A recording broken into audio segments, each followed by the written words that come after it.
بسم اللہ الرحمن الرحیم الحمد للہ رب العالمین والعاقبۃ للمتقین والصلاۃ علی محمد وآلہ الطیبین الطاہرین المعصومین ولعنۃ اللہ علی اعدائہم اجمعین الی یوم الدین اما بعد فقد قال اللہ تبارک و تعالی فی کتابہ بسم اللہ الرحمن الرحیم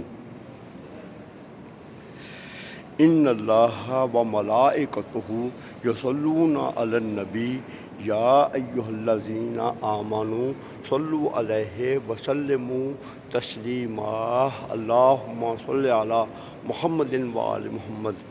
اللہ تعالیٰ جل شانہ فرماتے ہیں کہ اللہ اور اللہ کے ملائکہ رسول خدا پر درود بھیجتے ہیں۔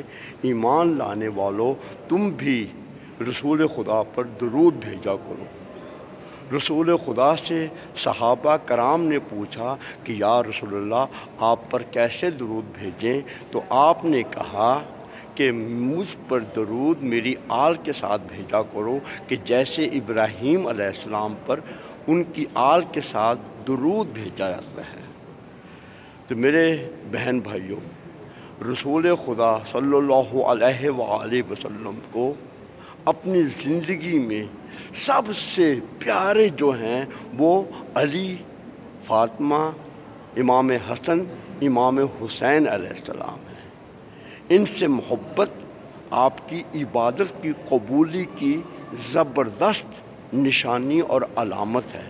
آپ کی نمازیں، آپ کا عمل کوئی خدا کی نگاہوں میں قبول نہیں ہوگا جب تک آپ آل محمد سے، رسول خدا کی اہل بیت سے مودت اور محبت نہیں کریں گے۔ اور ان میں سے ایک امام رضا علیہ السلام ہے، جن کے پاس مجھ حقیر کو، اس بندہ حقیر کو عرصہ 40 سال سے زیادہ رہنے کی توفیق دے رکھی ہے، اور میں ہمیشہ آپ سب کے لیے نائب زیارت اور دعا گو رہتا ہوں۔ میں آپ کے سامنے امام رضا کے واقعات بھی بیان کرتا رہتا ہوں۔ مولا رضا کا حرم مقدس بے نظیر ہے۔ اس جیسا حرم مقدس میں نے کبھی نہیں دیکھا۔ آئینہ کاری اپنی مثال آپ ہے، کاشی کاری اپنی مثال آپ ہے۔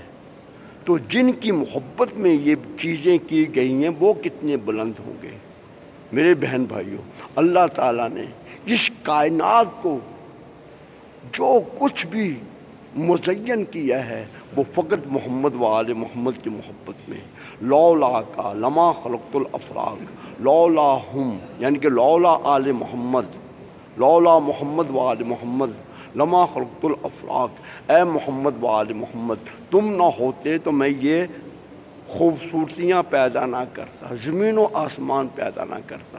اللہ اکبر۔ میرے بہن بھائیوں، اتحاد توحید پر اور محمد و آل محمد پر کریں۔ یہ توحید اور محمد و آل محمد لازم و ملزوم ہے۔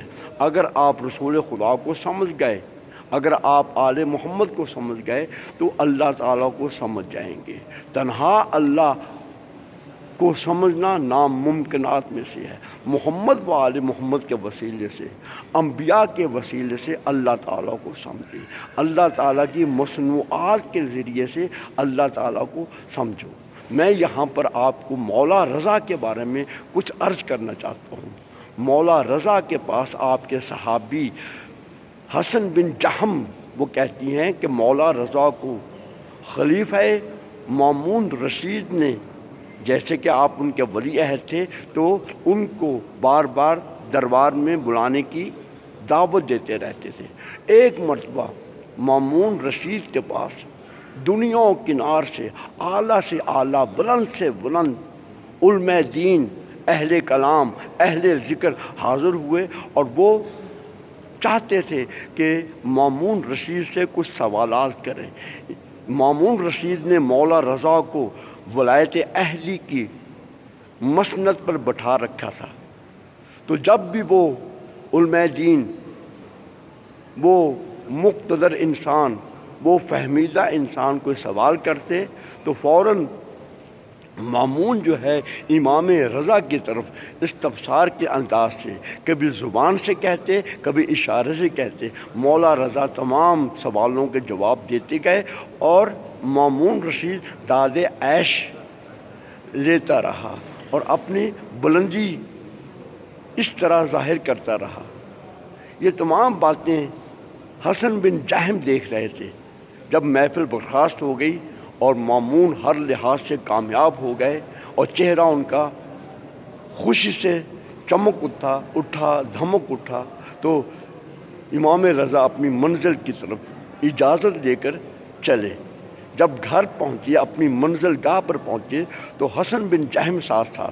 حسن بن جہم نے کہا، یا مولا، یا آقائی، یا سیدی، یا جانشین رسول، اے خلیفہ رسول، اے اللہ تعالیٰ کے نور، اے اللہ تعالیٰ کے نمائندے، مامون تو آپ کی بڑی عزت کرتا ہے، آپ کے جوابات کو بہت سراہتا ہے، آپ کے علم کی بڑی قدر کرتا ہے، اور آپ کے آگے بار بار سر خم کر رہا تھا اور آپ کی بڑی تعریف کر رہا تھا۔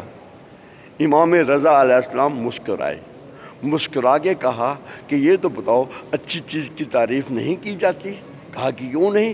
کہا کہ اللہ تعالیٰ نے ہمیں اچھائیوں کا مجموعہ بنایا ہوا ہے، مجسمہ بنایا ہوا ہے، تو اس لیے ہم جب بھی کوئی بات کہتی ہیں تو ہر کوئی ہماری تعریف کرتا ہے۔ جو متعصب لوگ ہیں ان کی بات الگ ہے، اللہ اکبر۔ تو اس لیے مامون نے ان باتوں پر میری تعریف کی ہے، اور ہاں، مامون کی ان باتوں سے دھوکہ نہ کھانا، مامون رشید ہی مجھ کو زہر سے شہید کرے گا۔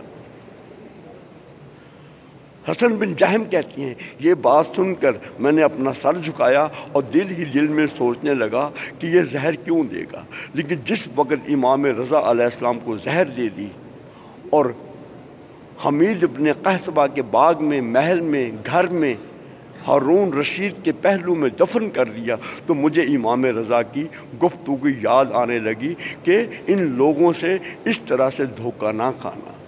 اللہ تعالی ہمیں اہل بیت کو اچھے انداز سے سمجھنے کی توفیق عطا فرمائے۔